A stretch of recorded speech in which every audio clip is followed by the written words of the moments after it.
You are now listening to the Dual Position Podcast. The boys are back to talk all things SuperCoach all season long. Please welcome your hosts, Whisperer and Brew. To everyone that is with us live, happy Mother's Day to all the wonderful women in our lives. That sees the beautiful bald-headed man not with us today, Brewski, trying to get some brownie points in with his wife, so don't blame him. But to young millennials who don't have any significant women in their life to spend Mother's Day with, Ahmad, how are we, my friend? Well, don't tell my mother that. She won't be very happy with me, but no, going well. Bit more time to watch the footy today and also during the weekend, which is good. But good games all round, a few blowouts, but yeah, I'm sure we'll get through all of that. Yeah, look, it was a mixed bag, especially like Sunday. I mean, Pappenhausen, what could have been? We see like Grant go huge, Munster go huge, even Hughes had a good game. Like it was great, but Pappenhausen, one of the most seed captain options this week, a little bit deflating, especially when we see Nico Hines go for 144.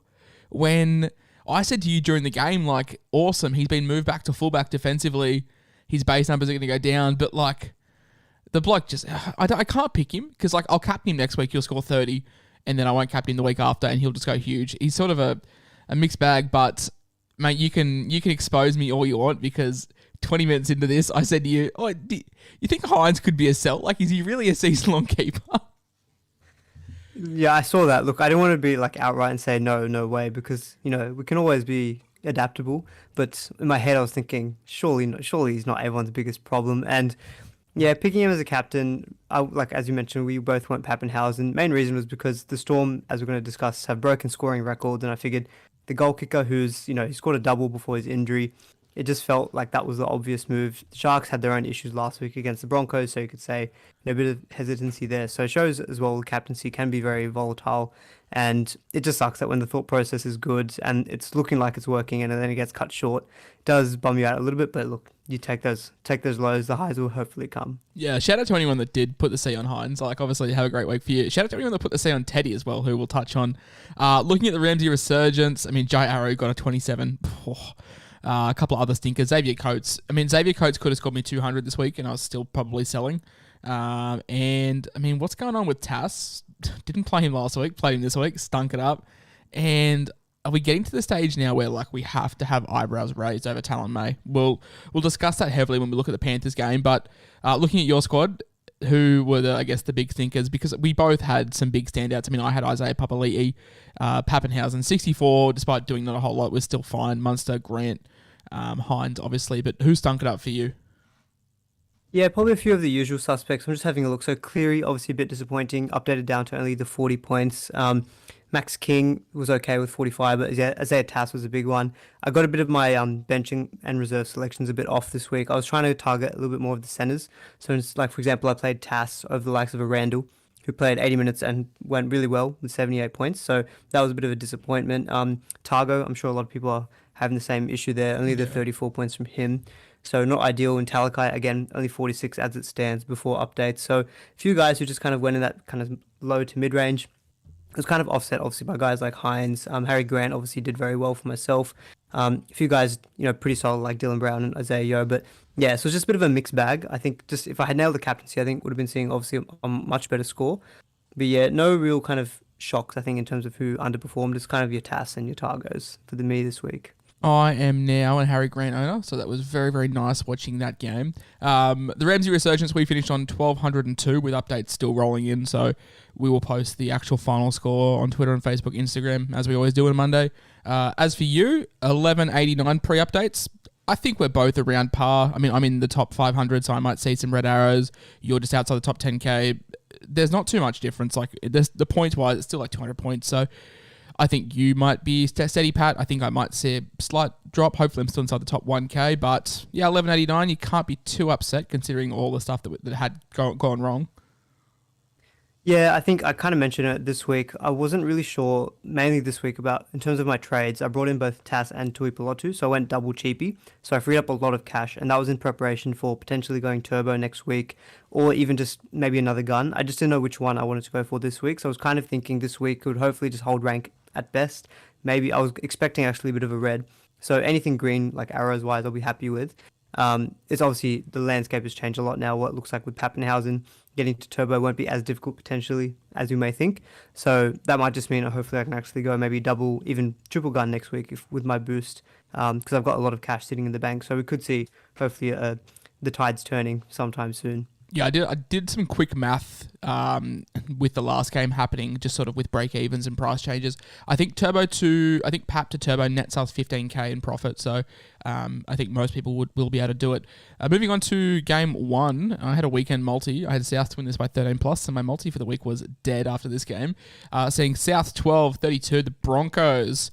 The Adam Reynolds Cup, he delivered, Souths did not. Basically, Souths just... We thought they had this like a wonderful golden stretch of draw between like round 6 and 20, and seems like whoever plays South has that golden draw, not so much them. Definitely. I think we really need to start rethinking how we approach different teams as well. You know, looking at the Broncos in the last couple of years, you'd say that's a great matchup on paper, but you know, Adam Reynolds joining that team, good crop of young talent, Tony Staggs back. You know, they're a team that can definitely frustrate. And we're actually pretty good defensively, I think, coming into this week. I think they were around 8th or 9th in terms of total points conceded. So not as kind of, you know, not the whipping boys that I think we've seen the past couple of seasons. And obviously Adam Reynolds coming back to versus old team for the first time. He wanted to put in a good performance and yeah, absolutely smashed it, getting 100 on the dot. And obviously lots of other good performances from them. But yeah, definitely even the Rabbitohs themselves, just overall still very clunky in attack. It's hard to put more faith in them. I think we've invested quite a few players, and you know, like your Tass, maybe your Cody Walker, but yeah, a little bit uncertain as to whether I'd want to be putting in more faith in them because overall they're still not looking what we were thinking we'd get from the Rabbitohs this year. No, and like the fact that there was no Payne Haas, no Kurt Catewell as well, like just big, like a big win for Ken Walters and the Broncos. As you said, Adam Reynolds with 100, Pat Carrigan with a 92. Paddy Carrigan, if Haas is out, like he's not like, if it's not a long-term injury, but if he was out for like a month, Paddy Carrigan could be a great option to look at. So in Coho, your boy. 85 from him, a couple of middling scores, not so much relevance happening there, but we've got to go all the way down to the bottom. Tony Staggs, 13 points. Rocks or diamonds with Big Tony? Yeah, it was really strange. It was similar to what we were seeing at the beginning of the season where he was looking a bit uninvolved, but all the play just kind of went to Cobbo. You know, Tamar Martin, whenever he was running on that side, just seemed to always cut him out, and it would just go to Cobbo, my boy, who I no longer own. Unfortunately for that. But so Staggs, yeah, rocks or diamonds. So I think you would have seen that already if you did buy him recently. You know, he was going 30s, getting hundreds. So the 14 is definitely a lot lower than what you were expecting. Just normally his base is around 30 points. But yeah, it's a weird one. I think it just wasn't really the game for him. Yeah. For South, Tane Milne 93. Trent Peoples. New cheapie alert, potentially. 68 points from him. Cam Murray with a 61. Cookie with a 54. Fantasy-wise, I mean, Supercoach-wise, you've got Ilias with a 52. Taff with a 51. Cody with a 47. Lot of chat on Twitter. Read that, sort of try.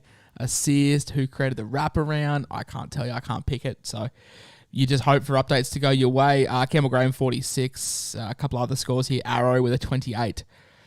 Oh, he's now starting to become a concern. I think he's lost all his value that he made us. So Arrow is annoying. Tass with a 24 as well. And Alex Johnson with a solid 14 points from him. Game 2, the first game of the Friday. So the Raiders get the W over the Bulldogs 14-4. Hashtag boost for Elliott. Could have been better. Could have been worse. He ended up with a 57. So nice. I mean, the role is still the same, so I'm not too concerned. Nothing drastically changed, and the Raiders got the win, which is always nice. Big Josh Papali'i with Papali'i, or however he pronounces it now, 59. Elliot Whitehead, 58. Matt Frawley with the dummy to no one, broke Matt Duffy's ankles. Some great defense there. Yeah, so I didn't watch all of this game, and based on what I've heard from other people online, I didn't really miss too much. But I did watch that replay. Duffy looked like he was just trying to avoid doing any kind of tackling with that. And I'm looking at these scores here. When the high score of the game is 67 from a forward, it probably gives you an idea as to the lack of quality. You know, probably, not much attacking prowess, I think, from either of these two teams. But your boy, boost for Elliott, 57. I think anyone who did pick him up, you'd be happy with that. He had quite a big jump up actually in updates as well. Yeah, so I think he was on 38 or something, and I was not impressed, and then update to 57, which is nice. You mentioned the top score from this game being 67 from a forward. Now, I think the last time you were on for one of these roundups was round 5, and we did mention Tavita Pangai. The draw has started to become a little bit softer for him. What is he at now? Before updates, he was at 561k with a 45 break even, so we expect him to go up about 20k or so. So 580k, Jewel plays the bye. Are we getting behind TPJ if he can escape? Obviously, like he had a bit of an incident. If he can escape any suspension, is he a guy that there's value in, or if you pick him up for the bye, you pick him up on round 13 to make sure that he actually plays? Yeah, I mean, that's probably the running joke, is that you just pick him up at the latest available opportunity just to make sure that he is actually going to be available for that. But look, you can always take a punt on Tavita Pangai. We know that he's got upside, loves to offload, which is really helpful for Supercoach point scoring. I think majority of people at that same, not similar price, but a little bit higher, probably have a bit more security with someone like a Lolo. That was something I was tossing up myself this week, whether to go for Pangai or for a Lolo. I ended up going for neither because I wasn't sure which one. I think Pangai has obviously proven in the past that he has got that game suited for this, for Supercoach. I personally would probably just wait, I think, closer to around 13, just so you have that bit of a guarantee. Because even though he's doing well, I'm not 100% confident yet he's like a full-on season keeper at the moment. So whether you want to buy him, and even if he misses that, would you be happy to hold him after that? I'm not really certain yet on that. So I think my personal take is to maybe wait until round 13. But if you want to take a chance on him, the draw is nice coming up as well, as you mentioned. So don't hate it. But I'm a bit more of a conservative style of coach. So a hothead like Pangai does give me shivers if I do have him in my team. I think it comes down to, like, if you traded out Payne Haas and you upgraded Lolo, like, you need that sort of third backup long-term front row forward option. And Pangai definitely could be that. So owners, don't be upset with the 67 at all. I tipped him to have a decent game, and 67 was very, very nice. As you said, that was the top score of the game. Not a whole lot much more to really report on. Not so much fantasy relevant news here. Matt Burton with a 63. Probably bottomed out in price. The Bulldogs draw does get better. I very much doubt he plays Origin. Could be a good pod over that period. He is cheap. He's 415k. He had a break-even of 60, so he won't really change that much in value, or if at all. And, if you're not really convinced by a Cody Walker, you could maybe take a chance on someone like a Burton instead. You can run like a Munster-Burton combo. He can cover you off for that Origin period, as you mentioned, goal kicks as well. So I don't hate that if you are looking for a pod. Yes, definitely. The less said about this game, the better, because it was a pretty boring game. Let's put it that way. A game that wasn't boring, however, was the Panthers suffering their first defeat at home since I was about 3 years old by the sounds of it. It seems like they haven't lost there in God knows how long. 20-22 to the Parramatta Eels. This game has now been riddled with controversy thanks to the Parramatta trainer apparently running in front of the posts. This is such a beat up. Like, you got to try and drag every drop of news you can out of a footy game. But Parramatta played very, very well. Parramatta played very, very well in the semi-final. They played last year as well. They were dudded very, very late. So could Parramatta be the Penrith kryptonite? Penrith and Melbourne. Yeah, Parramatta just seem to, for these two specific teams, Panthers and Melbourne, the Eels just somehow seem to fire up and manage to be very, very competitive. But, we know that they're generally quite good at beating the easier teams. Sometimes in the middle, though, the middle of the ladder, they can struggle randomly.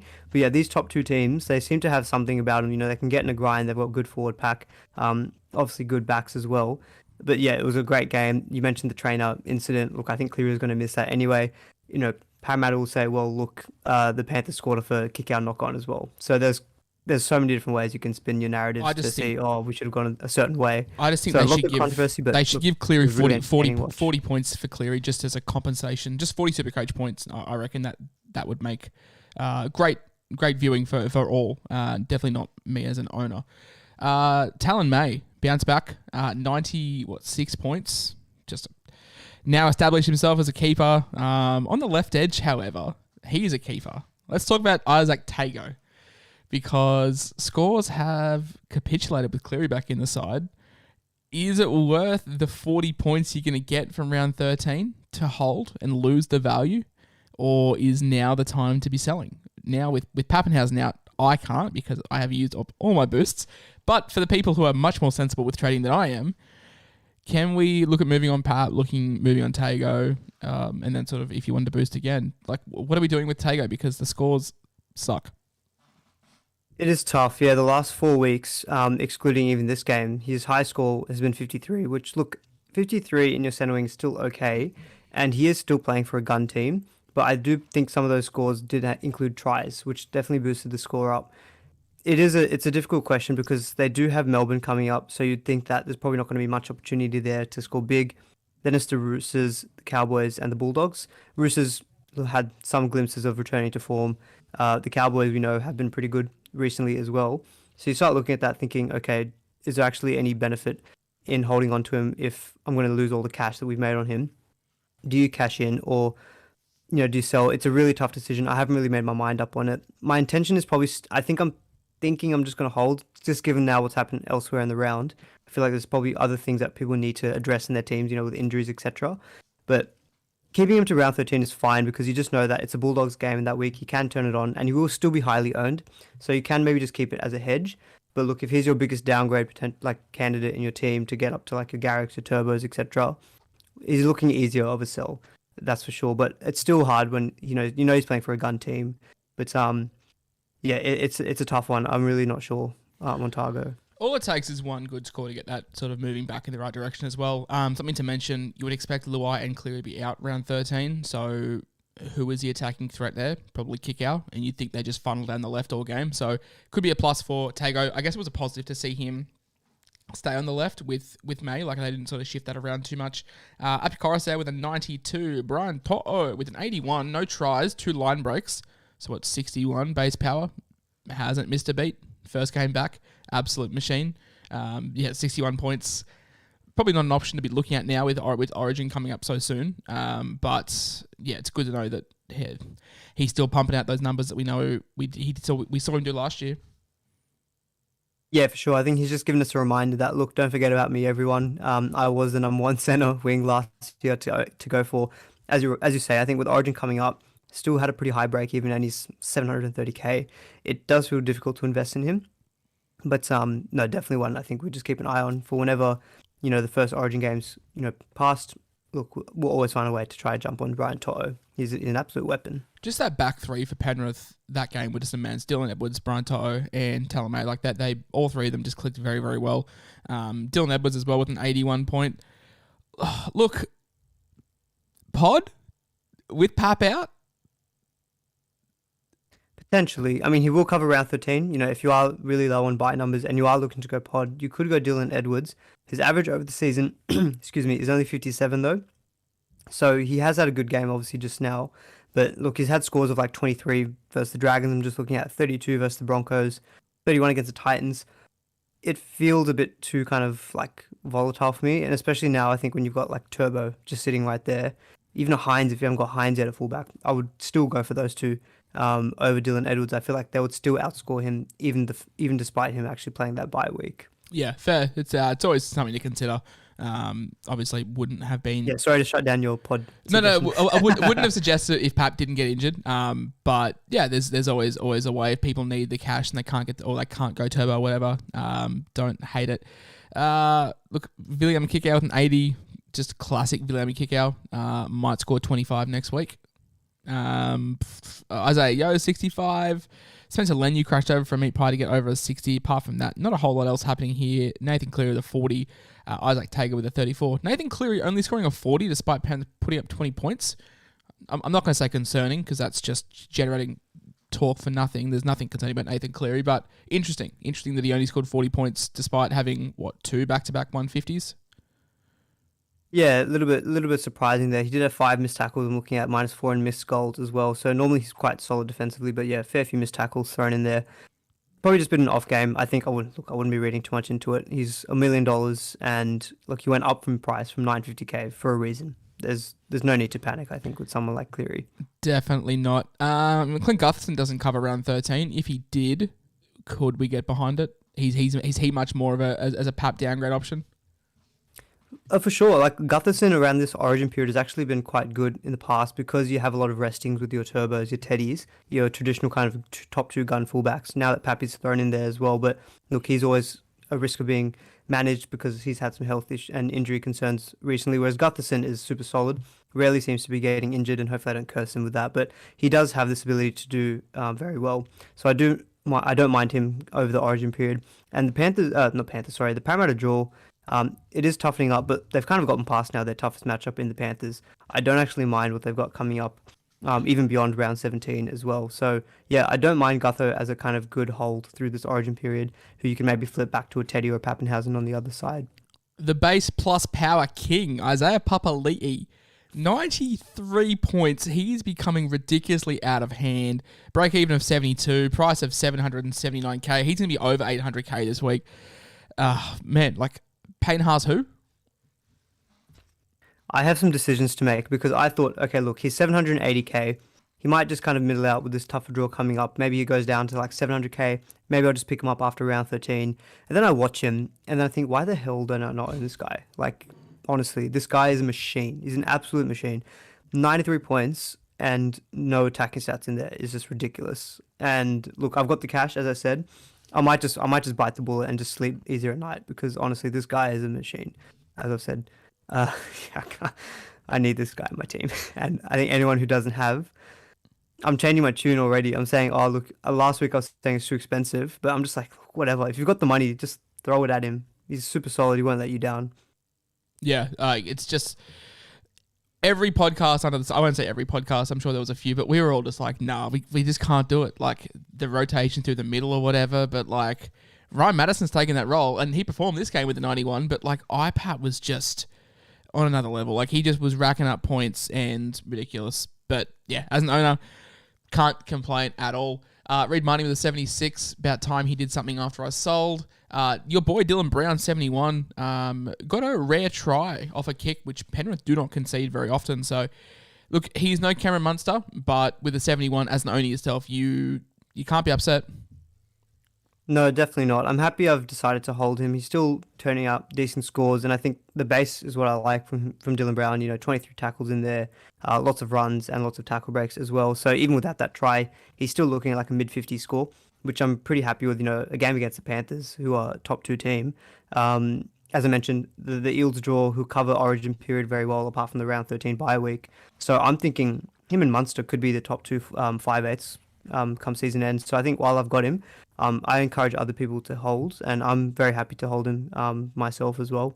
Started the season a little bit slow with sort of high 30s, low 40s. We were concerned with Will Penasini and his production, but for a guy that gets zero attack, he is as consistent as ever, and he is damaging, and all it takes is a couple of attacking stats, and he just bursts the week open. What did he end up on with a 52 this week? He's just making owners cash left, right, and centre. It's a shame that he isn't playing round 13 because he would be just a dream hold. Is it getting to the stage now where we cash out, or is he looking like an option just to hold sort of until round 17? Look, he was heavily sold this week because of the likes of Tui Pelotu and Tass, and I also cashed in myself.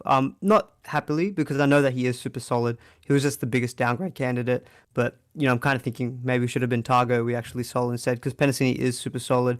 Had that nice try assist as well with the offload for I think one of Gutherson's tries. So even without that, you're looking at like a mid-30s base, which is really solid in your center wing.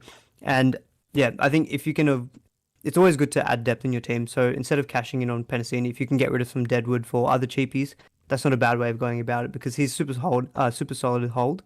Could be a good like kind of 5th or 6th center wing for the majority of the season. 100%. Mitch Moses, the flat track bully, when he comes up against a good side, crumbles with a 34. So if you haven't moved him on by now, I definitely would be. Sea Eagles 36-22, the Wests Tigers. This was headlined by Travojevic, not Tom. Burbo. Let's all get around Burbo. But playing the back row, what's happened with this Schuster? Like, why is he out? How long is he out for? There's a couple of square pegs that have to fit into some round holes here. You've got Harper, Parker, Cooler, Tupelotu, Burbo, Schuster. Like, they've all got to fit in somewhere. Did Schuster play himself into a spot for a month? So Schuster, I believe this week was because it was I read it was a minor calf injury, so I feel like he will be back next week. And Hamoli, I think, was also just illness, which I think should mean he's also back this week. So with Burbo, we're just gonna have to wait on Teamless Tuesday to see where he fits in because he was named at centre originally, and then obviously with Hamoli out, that meant that Morgan Harper came back into the team. I would think that Harper wouldn't take the spot because he was originally dropped, and so yeah, it could be Burbo at centre along with Kula and then Schuster and Hamoli. So look, he's going to come up for his third game soon. The only initial thought I had with Burbo was for all those job security issues you raised, we know that traditionally he has been more of the AE nightmare. So I'm wondering if he's not the best like kind of cheapie to go for if there's some job security issues, because if he comes back to being like an 18th man, he could be killing your vice captain loophole every week. So that's something I would just advise. And if, like myself, I jumped on 2 cheapies this week, so I'm not sure if I necessarily need to jump on like a Burbo. But look, we'll see with Teamless Tuesday. But look, a double playing alongside Tommy. There's always opportunities for attacking stats as well from him. I just don't see how you can drop the best Jovojevic in the family. Like, it's just... He was absolutely, honestly though, like he played very, very well. He, and, like, he played really well, yeah. But I know we're joking about it, but he played really well, yeah. He was good. DCE just continues to be like that guy that just pumps out scores, and you're like, oh shit, he's averaging 70. Like, you never really notice it. 105 from him. Ruben Garrick, one of like around the Twitter sphere, he was very, very popular as a trade in. I couldn't make the money work. I really wanted him this week. I just couldn't make it work. I went with Grant instead. That worked out well, so can't complain there. But he got 103, definitely bottomed out in price. Turbo back, looking juicy. Burbo, as we said, with a 96. Can we get behind Burbo as a nickname? That's probably the real topic now. Burbo, Gerbo, Turbo. Are we approving that? Oh, on board. I thought that was already the nickname. The standard. I was sitting here thinking that was already done and dusted. I love how we come up with these. So we went from Hamwala Olakawatu to Moly, to Holy Moly, to Holy Guacamole, to Guacamole, to Guac, which the evolution is incredible. The Supercoach community never fails to surprise me. A couple of 70s from a couple of guys people shouldn't own. However, Christian Tupilotu, some people do own. 70 points from him with just the 1 try. So what's that, 40 points in base power, which is really good for a guy less than 300k. I'm annoyed I didn't get on. Do you still think there's value? I think so. I wonder what his price is going to go up. I'm normally not really good with these price changes, so I'm wondering if you had thought it would have been. But he had a minus 44 break even, so I'm guessing he's going to go up close to 100k maybe this week. He'll be 420-ish. 420. There you go. So yeah, you're starting to pay like mid-range price, but with Saab out, you're still going to hopefully get that round 13 coverage. Decent draw coming up for Manly, and with Turbo back in the team, and Burbo just playing inside of Tuipulotu, I feel like he's still okay to buy. Just looking the eye test, he passes the eye test as well. I did jump on him this week and I played him, so we're very happy as well with his scores. Kind of has that Brian Toto mold where he looks like one of those really hard runners. So the base stats will, I think, be there, and also the base and power. He had quite a few tackle breaks and offloads as well this week. So I still think there is potentially value, but it would be hard to pay up, I think, now. But if you've got that money and you can afford it, I don't mind it. He could be a perfect downgrade from a particular Melbourne winger who has potentially peaked in price, that's sort of the route I'm looking at personally. What else do we have here? Not a whole lot happening. Oh, we probably should mention Tom Trbojevic, 78 points in his first game back. I was watching this through like the gaps in my fingers. He was on, 100 points. He got a really janky try system. Very thankfully lost that. But still, 80 points. He's going to lose a bunch of cash. He'll be about 900k. You'll be able to sell Pappenhausen for him and make some money. That's the obvious move. We shouldn't be overthinking this. Yeah, for me, look, 78 is like it's a decent score. It's nothing amazing. It's not what we were seeing from Turbo last year. For me, what I wanted to see was just how he was going to come back from this injury, and I have zero concerns. He took a bazillion runs. Like, he was running the ball hard. Near the beginning of the match, I was thinking he was just going to be laying it off to the likes of Harper and Garrick, and he was just taking the line on himself, which was a really good sign. So I think we know that he can obviously, be providing those try assists. And I think as long as that running game is strong, he's looking fit, I think he's going to be an option. He's going to be overpriced probably still, but when you've got Pappenhausen potentially out for what looks like 2 to 4 weeks, he's such an easy replacement. So I don't think you overthink it. Teddy has performed well. We'll get on the Roosters game, but their draw's starting to toughen up. So I feel like Manly going with Turbo is probably the most obvious way to move in that direction. If you told me the Tigers scored 22 points and you asked me who their top scorer was, Joe Offahengawi would have not been my pick. Oliver Gildart, Stafford-Toa looked really good at fullback. As a Tigers fan, I think he looked really, really nice. Peachy also played okay in the centres, but Supercoach-wise, we don't own many options here apart from Kelma Tuolagi, who is one of the biggest disappointments from Supercoach. I think after the preseason, we're thinking this guy could be like the best cash cow in second or forward, if not the entire game, and it's just not been there. He's had concerns with like playing the full 80 minutes. He's had HIA, some niggling injuries and stuff, but played the full 80, only 31 points. He was close to scoring a try, but even still, that would have only got him like a 50. And so getting up to 50 with attacking stats, and I think you're going to see a lot of sells from Tuolagi this week. Doesn't cover round 13. I'm also thinking with the cash that I've got, I could probably go Tuolagi to IPAP. And you know what? If I can do that and get Turbo in this week, nice. I might just do it, because IPAP gives me nightmares, and Tuolagi, I've just got, like, he's a real slow burn. So I feel like it doesn't feel like a wrong time to cash in. He's not even made 100K. So yeah, it has been a bit disappointing. Yeah, shout out to, is that Ken Mamalo at the bottom there, scoring 1 point in 80 minutes of game time?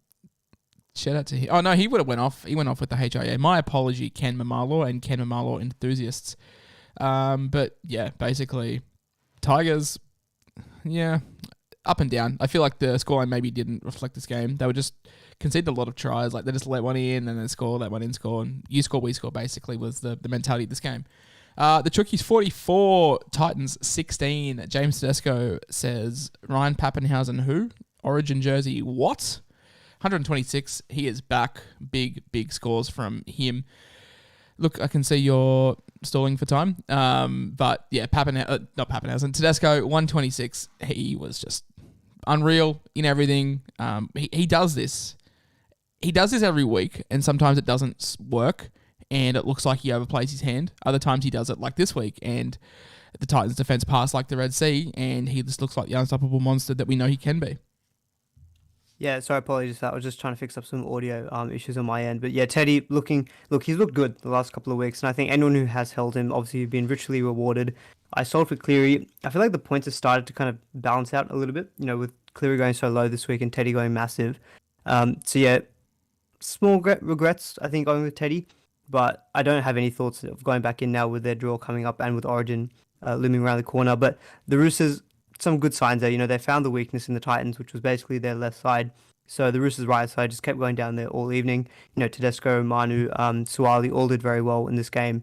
So yeah, Teddy running the ball a bunch, getting the hat trick. I believe he got a hat trick, didn't he, this week? So yeah, absolutely killed it. So back to the Teddy that we, that's what we thought we were paying for at the beginning of the season.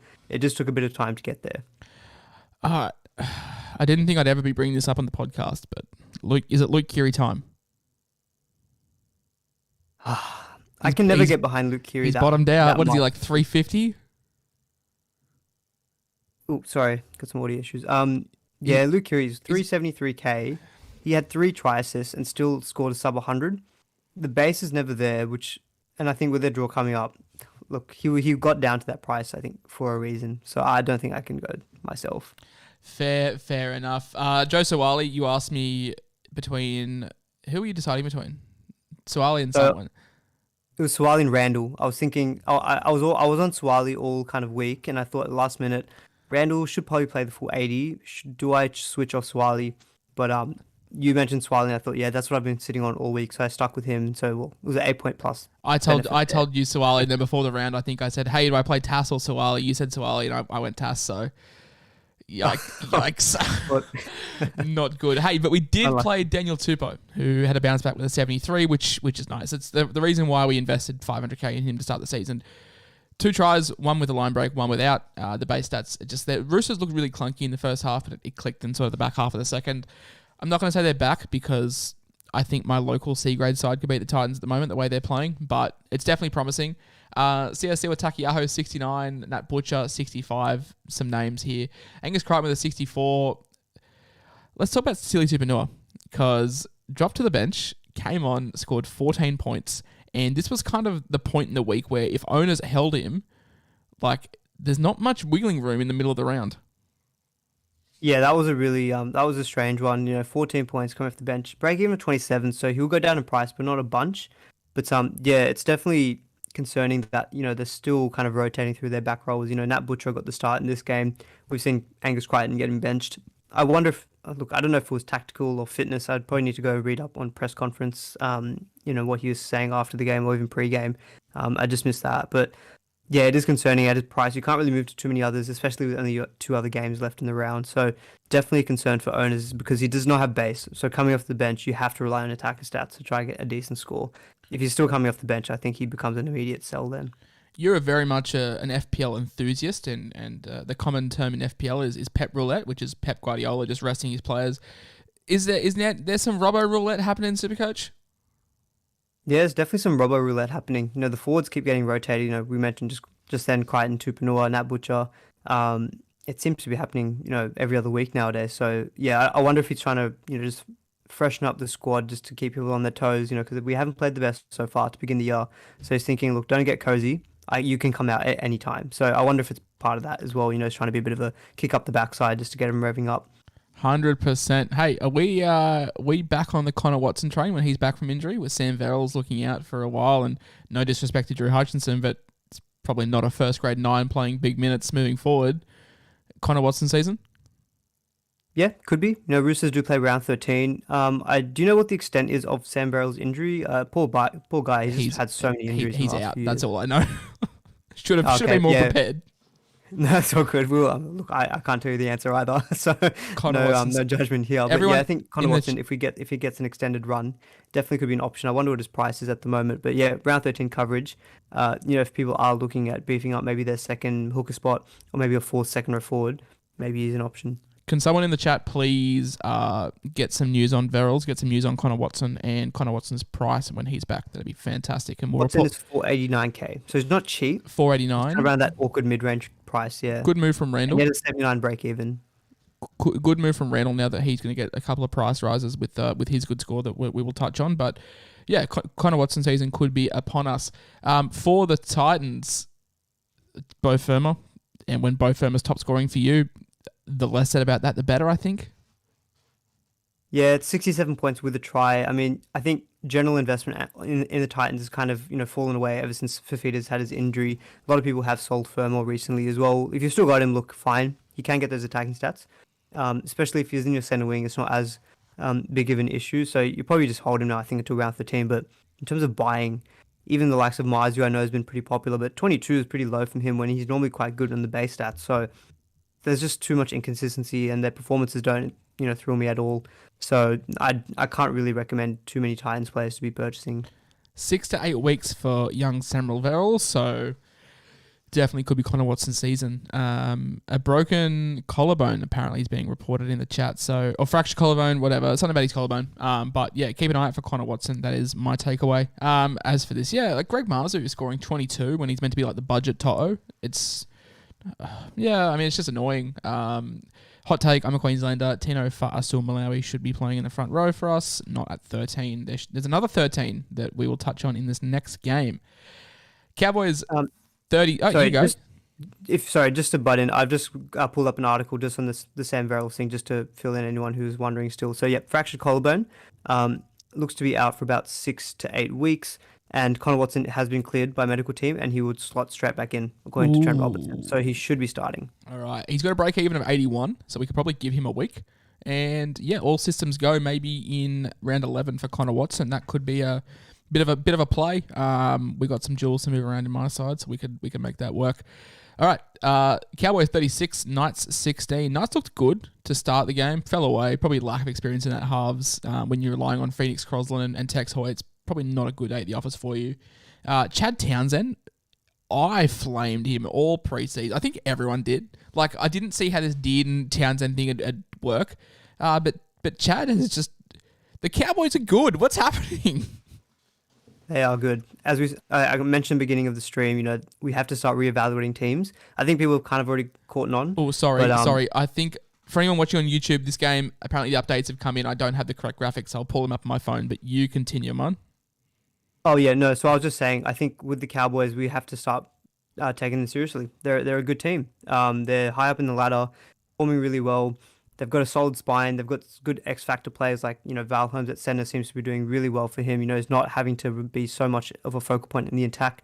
Drinkwater has been in insane form. They've got Hammer coming off the bench.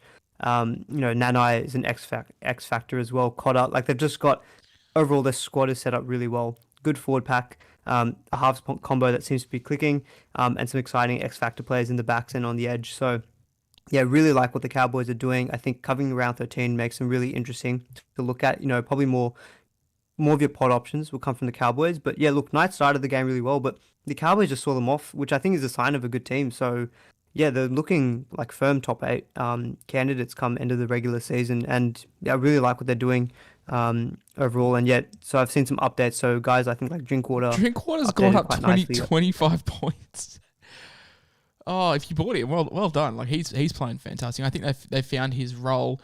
Someone that I want to highlight, David Clemmer has had 3-round average of 73 and scored another 77 this week. Man's getting 72. Through some work. Yeah, he's been killing it. I know a few people have been looking at him as a bit of a pod at front row forward. He's in 1% of teams coming into this week. So you can definitely pick up a pod in your front row forward. I guess the only knock is that he doesn't cover round 13. But look, in a position where there's not much upside and there's not much outside of, say, your Payne Haas, Tamalolo and Papali'i, you can afford to go for a pod like Clemmer, and he's cheap. He's 550k, so you're still paying sub 600k, and he has been a gun in the past. He was offloading as well, which is always a good sign for your Supercoach players, and with Clemmer in particular. So yeah, I really like Clemmer. He's looking like he's just taken up a really big role in their forwards. Yeah, and the promising thing is that Daniel Saifidi and Jacob Saifidi are both getting decent minutes. Like, if one of them weren't, you'd be like, oh, what if they come back into the rotation? But Clemmer's playing good minutes with those guys there. So Clemmer definitely could be a decent shout. Chris Randall got some good updates to 78. That's going to get his cash pumping in the right direction as well. Do we think Tex Hoy's done enough to hold his spot? Look, they lost, but Tex Hoy looked sharp with the ball, looked quick, looked like he was providing a bit of energy. If Coach O'Brien doesn't think Clune or Clifford are up to it, I don't want to say it, but he's 400k. I thought Tex Hoy was a lot cheaper. Disregard everything I've just said. I thought Tex Hoy was like 240k. Never mind. Some other fantasy relevant news here. Not a whole lot. I mean, what stocks do we own of the Knights? Maybe Randall, and that's it. And that's it. And as for the Cowboys, I mean, I alluded to Tino shouldn't be the 13. Should be all aboard the Ruben Cotter train. He's played some great footy, playing big minutes. Just a beast of a man. 68 points. Very, very happy with him. He is everything that we thought Tom Starling was going to be, and it looks like he's played himself into an Origin jersey. So for everyone that went early, like round 4, 5, 6 on him for buy coverage, it's kind of blown up in our face, hasn't it? Yeah, look, another big minutes stint, 75 minutes he played, 68 points. He looks like one of those players where it doesn't matter with the minutes, his PPM just stays the same. He's an absolute workhorse. And yeah, I think he's still a good buy if you just want a good buy, because he's doing really well. That was my next question. Like, in terms of covering 13, it's looking less likely with every week. That was my next question. Do we sell? Or is he like bordering on, like, not sell, but like, is he a guy to move on from 13? Or is he a borderline like second hooker option, or like a good 4th, 5th, second rower utility? Because he does have that nice handy dual. I think the dual makes him really appealing just to keep in your team. If you ever want to, rotate through your squad, it's really handy to have that. And I think the way, like, Peyton seems to have stumbled upon a bit of a recipe that's working, with his, Drinkwater at fullback, Cotter playing bigger minutes, Tamalolo playing bigger minutes as well. I feel like if he's smart, he'll just see that and says, I'm going to run with it. So Cotter, I still think, is going to be really high up there in terms of, you're averaging hookers as well. And yeah, probably better off maybe in your second or forward. But yeah, definitely no consideration to be selling. And I think he's just looking like one of those guys, just plug in and you ride him out for the rest of the season, potentially at this rate. He's going really well. Now, you mentioned earlier in the podcast, you didn't jump on Jason Tamalolo. The 50 points doesn't tell the full story. This could have been 110. Yeah, I feel very lucky as a non-owner of Tamalolo. So I was on the fence about buying him, and I thought, I'll give it a week just in case I want to use this money that I've built up to go for Turbo next week. Watching that game, the 52 points, it could have been 100. 2 disallowed tries, so very, very close to big scores from Tamalolo. So I think we are getting those signs back. So I'm happy he didn't score that well as a non-owner, but I can't ride my luck for too much longer because, he will eventually get that big 100+ score soon. That big right foot step straight in the middle against some tired forwards is looking damaging whoa, damaging week on week, basically. Sunday afternoon rolls around, and if you told me the Storm would win 42-6, I would be jumping up and down. But unfortunately, the title of this podcast, Goodbye My PAPI, looks like he's broken. Like the bottom half of him is just falling apart. He had that ankle issue a couple of weeks ago, did his knee, did his hammy. He's out. Melbourne can say 2 weeks all they want. I think they just rest him for not quite a while, but like I'd be surprised to see him play before round 13. Yeah, so early reports, 2 to 4 weeks. The thing with the Storm is that they've got that benefit of just being able to plug in guys anywhere else in their team, and it just seems to work. They can just slot Nick Meaney straight to fullback. He goal kicks as well. So yeah, Pappenhausen is probably going to be the most sold player, I'm going to guess, this week, especially if you don't see him in the team list. He's going to be he's going to be 900k plus. So that's just a lot of money to be holding on to. He has shown in the past, anytime he's had an injury, albeit it was head related, which is a bit of a different issue, he has had extended stints out. He had the right knee issue, and then it was like left hamstring. So yeah, as you say, like completely broken lower half of his body. So yeah, he's probably just going to be a sell. Unfortunately, it's like it seems to be the narrative with Pappy. 2 months of brilliance. Unfortunately, gets an injury as he's starting to be discussed with Origin, and we have to sell. Conspiracy? Craig Bellamy conspiracy? He just, hey Pappy, can you just go down for us so we don't go off to camp? Oh, no, I wouldn't be saying that. Surely not. Can you imagine the carnage come Teamless Tuesday if Payne Haas isn't named again and like owners held on for a week and then Pappy's out? Yeah, this is the time I think we're seeing when, for the first 2 months, the boosts really have been a bit of a luxury. You've been able to use them to get in a couple of guns, maybe a cheapie. We haven't really seen a bit used in like an actual emergency where you're like, oh, crap, I've got like 2 guns I need to get rid of. Plus, there's like maybe another thing I need to deal with. So people like yourself, you've used all your boosts. I can't believe someone would use... Who would use 5 boosts after 9 rounds, honestly? Like who... And considering, like, imagine if you didn't trade the first week either and then had 1 trade the next week. Imagine using 5 boosts in 7. Who would do that? Yeah, I don't know who would do that. But look, it's definitely working for you. You're sitting pretty in the top 1,000. I've only used 2 boosts and I'm outside the top 10,000. So look... The boosts, there's no harm in having used them, but it could be our time when it's handy to have it. If there's the way my side is going, mate, we're on the slide, so I might be outside the top 10k after 4 weeks. Moving on to this game though, for people watching on YouTube, you can see there's 2 nice green highlighted people at the top of the screen. I am now a new Harry Green owner. It's a very nice feeling. It's very nice not to have to sweat whenever he picks the ball up and clench your sphincter and just hope for the best. 129 points for him, 122 from Cam Munster. Munster just went to the next level when Pat went off, and that's really nice as an owner. Jerome Hughes also with an 80. Nick Meaney with a 76. Let's touch on Nick Meaney, eh? Buy? Question mark? Certainly. He had a negative break even coming into this week because he had a 100-plus score, I believe, last week. He'll be goal kicking. We expect he'll be playing fullback, which is a great spot. He's only be 500k in your fullback and centre wing. Any piece of the Storm team that's through the first 9 rounds of the year, highest scoring team ever, I believe, in NRL history. So look, even just getting the goal kicker is not going to be a bad thing at 500k. So I don't mind it. He's definitely a nice pod buy. He's only owned by about 2% of teams at the moment. Obviously, that's going to creep up this week, but I like the buy. Coates to Meaney, Pap to Turbo could be on the cards, and that means I've got to hold Arrow, hold Tago, but. Hey, who knows? I think I'm selling, like I said at the start of the podcast, Coates could have scored 200, and I think I was selling him this week anyway. Doesn't play the bye, won't play round 17 either. Just very up and down. When he's on, awesome, but I think he's peaked in price. I probably will own him again later on, but yeah, rocks or diamonds, and unfortunately this was a rock. Josh King, 64. The one that got away, in hindsight, he was always a buy, and we always say this. Like hindsight, he was a definite slam dunk buy. He won the training award, trained the house down. Craig Bellamy loves him. All the stereotypes. But there was always that lingering worry with Brandon Smith there. Why did Brandon Smith have to get suspended? Why couldn't he be available round 1? And it would have made life so much easier. But owners, he is just I said this on Twitter today. He is just a meat and potatoes footballer, and he just does what he's told. And 64 points. The plod king just does it again. And that's exactly why Craig Bellamy probably loves him. He just does what he needs to do. He just plays big minutes, 69 minutes, just goes through a mountain of work and Bellamy's like, sweet, you do what you need to do, and that lets all my gun players do what they need to do. So, yeah, I'm very happy that I traded for Josh King. I think it was in the first round, actually. That's one of the few decisions this season I've made that's actually paid off well. And I still hold him. I still have him. And I was, toying on the fence with, maybe cashing him in. But at that position, if he's knocking out 60s, I'll happily hold him. It could just be one of those guys, heaps handy, third front row forward. It's got the dual status now as well, which is really useful. Yeah, I'll take the plot of life because he's absolutely smashing it. Well, not smashing it, but like 65 points in your front row. You'll take that any day of the week. Now, we've got a couple of dilemmas on our hands. Reaver Smith looks like he's going to be out for a while. Pappenhausen out for probably at least a month. There's going to be, a left wing spot open up, and there's going to be a right centre spot open up. Is it Jack Howarth season?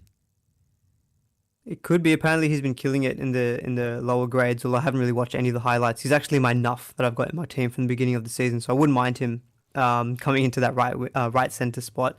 I would think maybe left wing they might get Dean Eremaya. I believe if he's still available and he's fit, he might come in. He's someone we've looked at in the past couple of seasons as a bit of a cheapie around this whole bye period. So, yeah, there's a couple of things that we would definitely need to pick up from Teamless Tuesday. Yeah, definitely. Maybe Tyrant Wishart as well. Yeah, Tyrant Wishart, he looked good in the centres as well. Yeah. Can we talk about Brandon Smith's haircut, though? Oh, can we not? It's horrendous. All right, let's leave the cheese haircut at that. The last game of the round, the Sharks, with about 6 players in the field, beat the Warriors 29-10. The Warriors should be kicked out of the comp. Abandon them, take away all privileges that they've sacrificed, because how do you lose this game? Honestly. 11 players for 10 minutes, 12 players for literally the whole game. How do you lose? Yeah, that would be really, really discouraging if you're a Warriors fan. You'd think, all right, great. It's a tough opponent in the Sharks, but look, we've got him for 12 men for most of this game. We should be able to make a contest of this. Sharks they seem to do better as the numbers went down. They went from 12, went to 11, and they just seem to be clicking further into gear. So, yeah, I mean, the Sharks are a good team, but yeah, you'd be really, really disappointed with that if you're a Warriors supporter. I'm disappointed in Nicho Hines. I never thought I'd say that because I am an owner, but what was he? 8% captained. So 8 out of 100 people in this chat are loving life. 144, didn't think he did a whole lot either. Like, it wasn't one of those games where he just dominated, but he just popped up there or thereabouts. The accumulator, the classic Supercoach term. But yeah, I have a question. Is he a season keeper, Aman? Should we look to sell? Nah, I don't know. Oh, I'm such a I wouldn't be dickhead. selling Hines. I think probably looking like a season keeper. And look, I know we're saying I say it in some jest, dumb but- shit, don't I? Holy crap. 20 minutes into the game, asking Aman if Hines is literally a season keeper. Look, I know that we're saying it in jest because you look at the score of 144 and what he's done so far this year and you think, why would I ever trade this guy out of my team? I think it's something you think about, like, how do we define a season keeper? I kind of said it to you. I think if you look at a player and you think, how is he on X score? When you look at the game and it seems like he's not done much, that's when you know you've probably got a season keeper on your hands. If they just seem to, as we say, accumulate the points and you have no idea how, look, we said no idea how. He was quite good this game. Lots of try assists. The goal kicking, the forced dropouts, had his hands on everything. But yeah, when you don't know how they got their points, they're probably a good hold. I know you love your Supercoach Gold stats looking through who traded out people for who. Shout out to the 780 people that traded out Nicho Hines this week. Unlucky. Teagle Wilton. On that, just before you carry on, I think we have to blame you for some of that. I'm just looking at it now. 17 people took out Nicho Hines for Adam Elliott. Oh, I'll be responsible for the other 763 people. I don't know, just delete that. Teague Wilton has won the spot, I feel. And so. I think there's value. I honestly think there's value here. Still. Yeah, look, we know that when he does get the minutes, he's a really good option. He runs good lines, got that attacking output potential, and playing on the left-hand side for the Sharks, it seems to be the side that they do generally prefer, I think, for like end-of-set plays. Wade Graham has been named on the bench the past couple of weeks. I assume they're just continuing to manage him, given all the injury concerns that he's had. So, yeah, you'd probably say it's been a couple of weeks now. If you see it again in the next week, you're thinking, all right, Teague Wilton's probably locked that spot down. And, yeah, not a bad option at his price point. He's not too pricey, 480k, so you are getting him in the mid-range. But I think, though, you're probably looking for round 13 coverage. You know, you may be looking at a Hamoli or maybe a Schuster if he's fit as well. But I think you're right. He probably has locked that spot down. Another one we saw move to the starting spot was Cameron McInnes. Now, only pumped out a 58 pre-updates. Touch concerning, considering they were down a man. Like, remember how the Knights went down a man? Like, Kurt Mann scored 400,000 points. Randall scored a heap that day. Like, all the middles scored well. Are we concerned with Cam McInnes only scoring 58 points, being a man down? Yeah, I think so. I mean, it's 58 points, and it's all in base stats. I'm just looking at them there, so there's literally nothing else. I mean, if you look at 58 points in base, you're thinking, geez, that's ridiculous. But yeah, nothing more than that, which is still thinking to me is not yet a buy at this point in time. Like, it really it's like it's inverse Cotter. I think, for that kind of mid range, like high 400k second row forward / hooker. Cotter is looking a much better option at the moment. The Cowboys are looking amazing. The thing is that Cotter might play Origin, but if he doesn't, then you've got a round 13 player, whereas McInnes won't. So, yeah, I still think that, like, if you're looking at a 50-50, I'd probably still lean Cotter at this point in time. So we call this show the Rage Trade Sunday because the chat is always full of people just slamming players. I feel the Talakai slander is not warranted at all. No, look, we can argue about scoring and things. We feel like maybe he should have got more than a try contribution for one of Connor Tracy's tries. The left side of the Sharks seems to be their go-to. And so that if he's there, he's got that ability to get those attacking stats. It just hasn't happened the past couple of weeks. And so I think anyone who's thinking about selling, like me, for example, I've just only recently bought him. If I wanted to sell him, I'd have to then watch him without owning, and it hurt. Not one. But the question is, who do you sell to? Because there's only Isaiah Papali'i to basically to sell him to. This is fantastic because Aman has just cut out as I'm streaming. Thankfully, we're on the last game, so it's not too much of an issue. Like, there's no one to sell Cam McInnes, not Cam McInnes. There's no one to sell Sifa Talakai to. Like, Isaiah Papali'i is probably the only person that really jumps out at me when it comes to who we're going to be picking up. I can't really get behind selling him. I know he scored 46, but another day comes as some attacking stats jag. He's a centre wing. Like, it happens. So, not too bad. I wouldn't be selling Sifa Talakai. I think you agree, Aman, as you come back to the Discord call. Hey, yep. Can you hear me okay? I can, mate. Okay, cool. Yeah, sorry, not sure what happened. I think YouTube started lagging on my end. Yeah, no, look, Talakai for me, as you said, I think IPAP is really the only guy at that price point you'd sell to, and a lot of your gun players, apart from a couple like Kamoli, etc., won't play round 13. Neither will Talakai, but look, he'll be around 17 options. So I think the way the Sharks are going, they still have good draw. It hasn't crossed my mind to sell. For the Warriors, they were just really, really disappointing. NRL Supercoach wise, whatever you want to put it. The only huge really talking points would be the failed HIA from Ewan Aitken. I would have to have a look as to when the next game is. If it's on a Saturday, he could be in doubt with the protocol turnaround. And also Will Kennedy is sent off. You would expect he misses a couple of weeks there. But apart from that, man, the Warriors were bad. I think that's just the way to put it. The Warriors are bad. The Titans are bad. I mean, the Raiders weren't overly impressive against the Cowboys. Souths are bad. The Cowboys are going to win the comp. Chad Townsend for Clive Churchill medal. Big takeaways from this week, man. I think you and I, we're both sort of at about par. I've scored a 1,202. You scored 1,089. I think we're both about there. I expect to see some green arrows. I expect to see some red arrows inside the top 500. From where you are, I would be surprised if you saw red arrows. Just goes to show you the joys of sort of in between. But overall, man, you got to be happy with what it is when your captain only scores 60 odd points. Yeah, for sure. I think a couple of decisions that you could change, and you're looking at like a 1,300 like captaincy, a couple of like those reserve selections. So I think the team's starting to look a little bit in better shape, which is good. And yeah, we're starting to get a lot better idea about those teams that we can target. Look at the Titans, Warriors, etc. It's just firming up in your mind, what teams when you start looking at draws, for example, where do you actually think the points can be scored? So I don't look at a Cowboys or Broncos game anymore and think that's a certainty of like 45, 50 points put on. No way. So I think, yeah, it's good to be at that point of the season. We're starting to develop a lot of information, and yeah, we're getting close to Origin as well. So hopefully good planning hopefully does see some rank increases if you have like myself haven't had the best start to the year.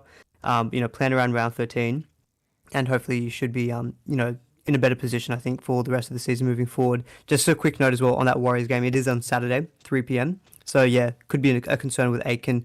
Again, it's a slight annoyance, with my own team. He was doing really well. He was like 35 at halftime, and I was thinking, beauty, he might be on for 60, 65 points. Gets the HIA, you just can't control anything with that, can you? So yeah, so the turnaround could be a bit short for Aiken for this week, but he still covers round 13, so he might still be a good hold, and he was showing what he can do in the first half.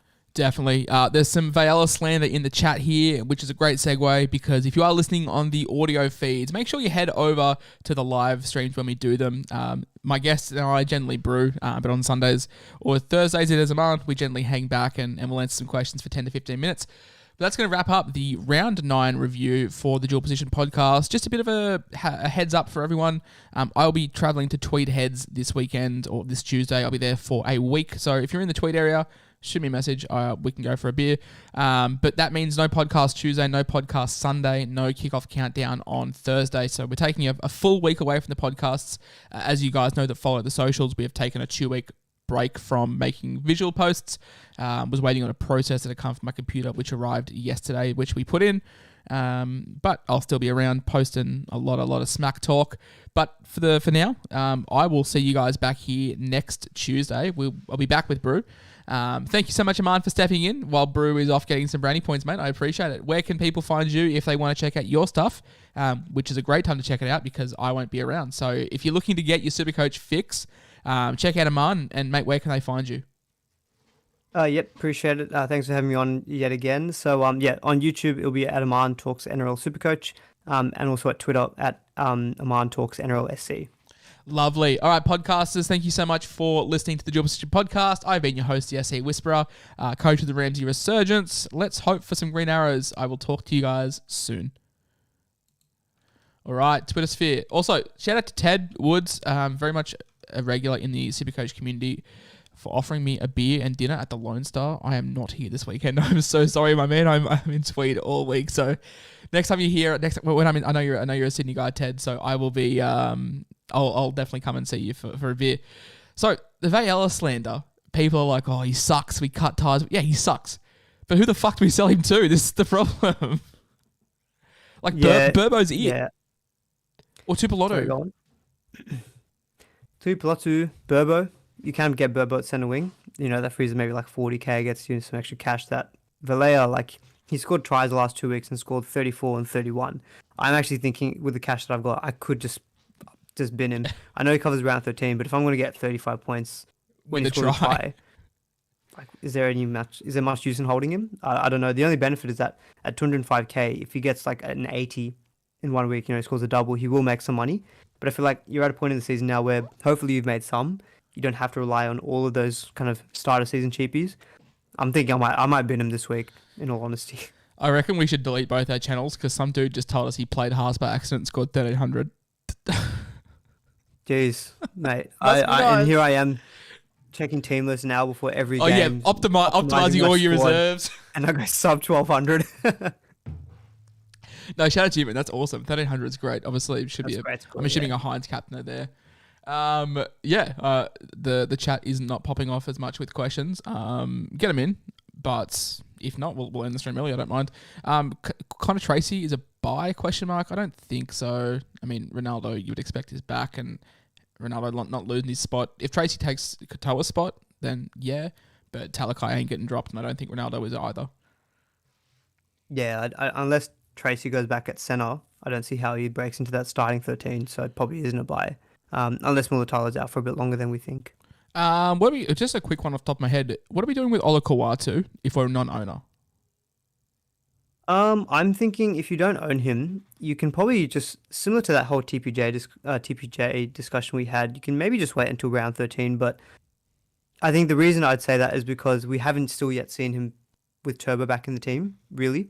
So I think that was a bit of a discussion as to whether he goes worse or better. You might just be able to wait until round 13. That gives you a couple of weeks to decide, and then you can just pick him up at that point. And if he still looks good, then you're probably thinking, all right, is this season keeper? Or get him for round 13 and then hold him for the rest of the year. All right, questions are now coming in thick and fast. We've got a couple of quick fire ones. Cook or sell? No. Is Probably a hold. Pappenhausen sold to Turbo? That's the obvious one for me. Yes. Is Randall a trade? Absolutely not. He's finally got a good score and he's rolling average, and you might be able to milk him out for another 3 or 4 weeks. Randall does this. Randall plays Supercoach. I know he does. He'll do nothing for 2 weeks and then he'll get the third score and he's rolling average and then repeat it all over again. Has to. Yeah, no, for sure. Look, I'll take that. If he's conscious of Supercoach, it's great for us. This is the comment one. Are we better off selling PAPI for a 5'8" are we better off selling him for like a half or a fullback? And I don't see any halves that stand out to me. Maybe Munster, if you don't own, if you want an anti-pod. But all signs point towards selling for Turbo, surely. I'll pull up Manly's draw now, but I know that he doesn't play around 30, but then you've got Turbo. Like, we were all dreading on how to get Turbo in moving forward, but like now we've been given an out on how to do it, and we've bought our cash cows some more time to potentially move to PAPI, like when he comes back.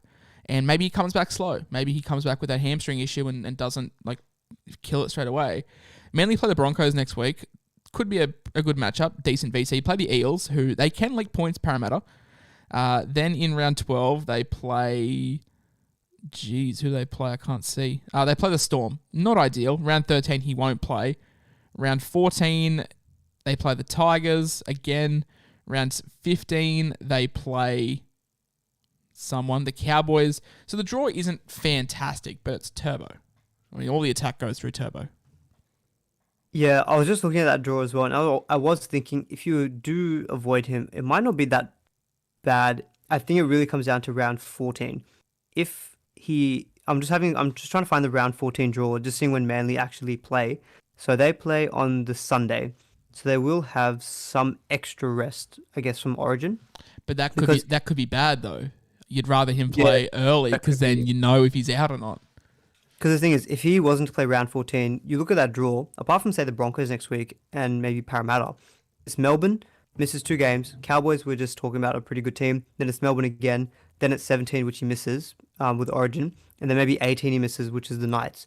But is even the Broncos you're not a good looking game, at a very though? good draw then. So I think it is... I think the obvious move is still to go Turbo, but it could be something you think about. Just taking a look at the draw moving forward. Is the Broncos even a good game? Because on the left, you've got Adam Reynolds, who's a very, very good defensive halfback and organises his line very well. And you've got Stags, who did a very good job on Talakai and can shut him down. And Cobbo can push in and make some pressure. And on the other side, you've got Herbie Farnworth and Billy Walters, who can tackle through the middle. So you expect him to tackle on an edge. You've got Kirk Capewell as well. So is it really that good of a game? And if Payne Haas is back... That's what I'm thinking. It's like, for example, Tommy I'm has not this question buying. which I've seen. I'm not as buying well. Turbo. I've just been talked out of it. But who You do I? think so? But I'm who trying to do I think about buy it as though? well. So Tommy's question was, do you skip and go to like Garrick, who will cover round 13? And then My question is though, save the if Tommy is not cash. playing those games, is Garrick as good as what we know he can be? That's the only thing. The problem is like there's no one to buy. Like you could buy Teddy, but the Roosters draw gets kind of gross. I don't know. I'm thinking, we were talking about Gutherson earlier. I honestly don't think the Parramatta Eels draw is that bad moving forward. I know they've just had their tough game, I think. What's Manly, par? Rabbitohs. Sorry, par is about what we've scored. I think about 1200s thereabouts. If you scored more than that, well done. Sorry, you continue. Yeah, no, I'm just saying, like with Gutherson, if you are looking at like a fullback, Roosters, Manly, Raiders, I don't really fear the Roosters that much. They are decent defensively, but they're not that great as what we've seen in previous years. And Manly can still concede points. You know, they conceded 22 to the Tigers. What about DCE? He'll cover. He won't play round 13. No, but That's the either only will problem. Turbo. And DC's going to get his hands on the ball a fair bit. Like I'm just thinking now for me. Sorry if you guys are looking for your own thing. Someone asked, is PAPI a hold then? And I don't know if I can hold 900k for 4 weeks. No, I don't think he's a hold. I think what we need to figure out is actually what's better to get. Is it Turbo? I don't mind the Cherry Evans because I think historically he actually backs up from Origin quite often. So you will still get games out of him. Fuck, do we even just if go Turbo drink? Do we just get drink? You could just get Drinkwater. That could be the answer. You know, they do have the tougher games coming up, but he looks so good. He got 74 points. He Jerome played the full Hughes? game. Jerome Hughes at halfback. Oh, I don't know. I was thinking about Hughes this week a little bit as well. Without Pappy, you'd say maybe he takes a bit more of a role in the team. I don't mind. Yeah, it's actually we're talking about it. I'm not. as sure. I'm not but sold I on wonder if buying Turbo probably either, overthinking yeah. it. I don't know. Well, hang on. So, what are the captaincy options next week? I guess that's the big. Because by the sounds of it, we're buying him for 1 week only, Turbo. For one really good week. What are the captain options in round 10? So I'm just having a look. So you would probably the first game is Bulldogs. Oh, Nice. Hines versus the Raiders. Oh, yep, definitely. And if you've got Teddy, you could probably still captain him against the Eels. I think Hines is going to be the overwhelming one. Cody versus against the Warriors. Cody VC versus the Warriors. I'm just thinking for me. Cody VC for the Warriors into Hines C for... Yep. Yeah, potentially, yeah. You could do that as well. Guys, chat, this is fucked. People always say, this is funny, because on Twitter, we cop a lot of stuff. Everyone cops a lot of stuff. They're like, oh, it happens today. Shout out to SuperCoach Addicts on Twitter. He's like, oh, why do you ask for help? But this is what Aman and I do for 5-6 hours a week. We just talk shit. I don't know what to do with Turbo now. Someone just said hi. Oh, Meanie. Do we just buy? Yeah, but I think the value. Yeah, but he plays Penrith, and I think he's better in the centre wing. I think he's more valuable in your centre wing. Well, the thing is, if you've got players in your centre wing, you could just use duels to flip it for a week or two. True. Put Sawali down there, get Meanie, and then guns, work it out later. So Melbourne play Penrith. They play the Cowboys. They play Sea Eagles. Round 13, they don't play. Round 14, they'll play the Dragons, the Roosters, the Broncos. Even the Storm draw is not that great. I think the Storm, we can look at them a bit differently, though. They're just ridiculous. Yeah, but it's Meanie. Do they? True. You're not buying a. No, but I just worry they use him like Dylan Edwards now. They have Munster as the sweep man, or Hughes as the sweep man, who are obviously natural fullbacks. What do the Cowboys look like? Because Drinkwater could be the guy. Cowboys play the Tigers next week. Fuck it hell. Then they run into the Panthers in Melbourne. I'm pretty sure that just straight after that. I don't know who to buy. I don't mind Drinkwater actually because if we're thinking the Cowboys are good, round 13 they have the Titans, and in that week you're looking at who's a captaincy, vice captaincy option. That week you'd probably say a Cowboys player. People are asking about Manu, but if I'm buying Manu, I'm just buying Teddy. But Manu will cover round 13. Yeah, I know. I know that. But Teddy will just back up. Yeah. Lots of things to think about. When's the next stream? Aman, you'll do a video this week, I'm assuming, and you'll do a deadline stream on Thursday.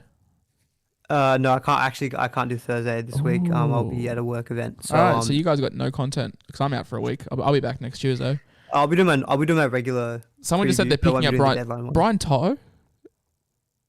I know he's a lot, but he's just safe. He's draw proof. I'm sure people have plenty of centre wings that can just move down to fullback for the time being. Yeah. Right, this is I didn't actually realise how fucked this is. I don't know if we're overthinking it. Someone's saying Pappy to Burbo. We also got no poem tonight. No, I couldn't think of a poem. Nothing really affected me this deeply this week. Harrison. No one on my team got a ton that I was really ecstatic with. Just having a look at my team. Yeah, because Grant's pretty highly owned. Yeah, exactly. So Harry Grant is pretty highly owned, and I kind of shouted him out last week as well. So no, there was not really in the poem status this week. Everyone kind of middled. Yeah. All right, I'm gonna go because this is it's also Magic Round as well. I don't know if that makes a difference, but this has rattled me. All right, that's gonna wrap it up, guys. Thanks for listening to Aman and I. Have no idea what to do with Pappenhausen. Mate, this is not fun. Because I can pick up a half. I can pick up a halfback because I can just move Hines down. But I don't mind the Cherry shout. I don't mind Hughes. Yeah. I think with the halfback, I feel like there's no solid round 13 at halfback. 5'8", you've got Drinkwater and things like that. Drinky's only 5'8". For my own team, Munster. Yeah, fair. Whisperer, Munster to number 1. Wishart to 6 for the Storm. I don't know. I don't think so. I think that's play Meanie at fullback. I think they'll leave Munster at 6. Yeah, I think I think you just keep him there. Thanks to the straight. Thank you so much, Moz. Thank you so much for joining, my man.